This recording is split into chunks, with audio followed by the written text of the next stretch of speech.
ببینید بچه ها، به من گفته عدد 456 ممیز 79 با تقریب رقم دهگان. دهگان بگه زیر دهگان خط میکشم، 10 بگه زیر دهگان. ببین همه جورش رو نوشتم که خوب متوجه بشید. دهگان که گفته میام زیر دهگانش خط میکشم. گام اول یکان دهگان. گام دوم چی بود؟ تا اون رقم رو مینویسم، یعنی یه دونه قبلش، تا اون یعنی یه دونه قبلش 4. 5 رو نمی‌نویسم. چرا؟ به رقم بعدیش نگاه میکنم. چرا؟ چون داریم گردش میکنیم بچه‌ها. خب به رقم بعدیش نگاه میکنم، 6. یه دونه به 5 اضافه میشه چند؟ 5 میشه 6. 6 میشه 0. بعد از اونم میشه 0. ولی چون 0 بعد ممیز ارزش نداره میتونیم ننویسیم، یعنی بگیم 460. خب حالا نگاه کنید، گفته با تقریب رقم 100 1 ممیز 234 رو گردش کن. خب میگم 100، میام 100 پیدا میکنم رقم 3. خب گفتیم تا اونجا رو مینویسیم، میگیم 1 گام دوم دیگه ممیز 2. گام سوم به این بعدی نگاه میکنم، این 4 بچه ها. نگاه کنید از 5 کمتره، میشه عین قطع کردن. گفتم اونجا میشه عین قطع کردن.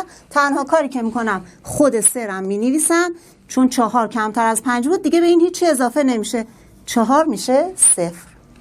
بعدی رو ببینید، گفته با تقریب کمتر از 1000. 1000 رو پیدا میکنم، 2989. هزارش میشه یکان، دهگان، صدگان، خود 2 بچه ها. نگاه کنید حالا به رقم بعد میگم تا اونجا رو مینویسم، دیگه قبلش چیزی نداره بنویسم. پس اینجا گام اولم رفت کنار، درسته؟ گام دوم رو رعایت میکنم، نمینویسم، وامیستم به بعدی نگاه میکنم. این 9 بیشتر از 5، یه دونه به این اضافه میکنم میشه 3. بقیه رو 0 میکنم. یه بار دیگه میگم بچه ها، گام اول رقم مورد تقریب رو پیدا کردم، 1000. 1000 خود 2 بود، درسته؟ خب گفتم چیکار میکنم؟ میام رقمای قبلش رو مینویسم. مگه قبل داره؟ نداره. پس خودش هم نمینویسم، دست نگه میدارم، به بعدیش نگاه میکنم. چیه؟ 9. 9 بیشتر از 5، یه دونه به 2 اضافه میکنم میشه 3. از اینجا به بعد و همه رو 0 میکنم، شد 3000. حالا نگاه کنید، گفته با رقم کمتر از 100. 100ش کدومه؟ یکان، دهگان، صدگان. این 9. خب خوب گوش کنید، گفتیم تا اون رقم رو می نویسم، درسته؟ بعد میام به بعدی نگاه میکنم.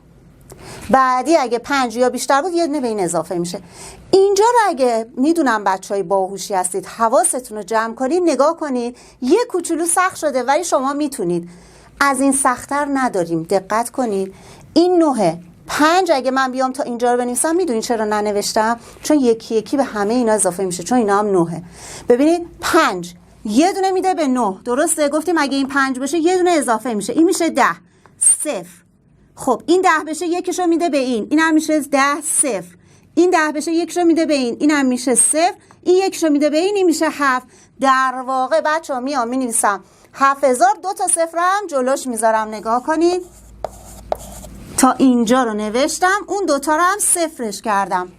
ببینید اینجا چرا اینطوری شد؟ چون اینا اعداد بالایی بودن، رقم های 9 یه دونه بهشون اضافه میشه دیگه. خب من میگم تا اینجا رو مینویسم. خب میتونستم بنویسم ولی دوباره هی باید پاک میکردم. خب تا اینجا رو که مینویسم دست نگه میدارم، میگم عدد مورد تقریبم، به رقم بعدیش نگاه میکنم 5. خب یه دونه بهش اضافه میشه، این 2 تا 0 میشه. خب این یه دونه اضافه بشه میشه 10. من میتونم اینجا بذارم توی این جایگاه بذارم 10؟ نمیتونم که. خب یکیشو میدم به بغلی، اینم میشه 10. اینم میده به بغلی، اینم میشه 10. اینم میده به 6، 6 میشه 7. در واقع میشه 700,000. نگاه کنید 699,953 به 700,000 نزدیکه. اینجوری گردش کردم و نوشتم. فقط به اون رقم ها خیلی باید توجه کنید. حالا گفته 1، درسته؟ یکانش رو مشخص میکنم. کانش شد 6. 56 ممیز 9. خب حالا چی کار میکنم؟ میام به بعدی نگاه میکنم. بعدیم اینجا هم 9. پس اولی رو مینویسم، گام اول مشخص کردم. گام دوم 5 رو مینویسم، دست نگه میدم، به بعدیش نگاه میکنم. این 9 یه دونه به این اضافه میشه، این میشه 7، میشه 57 ممیز 0. نگاه کنید 56 و 9 دهم به 57 نزدیکه دیگه.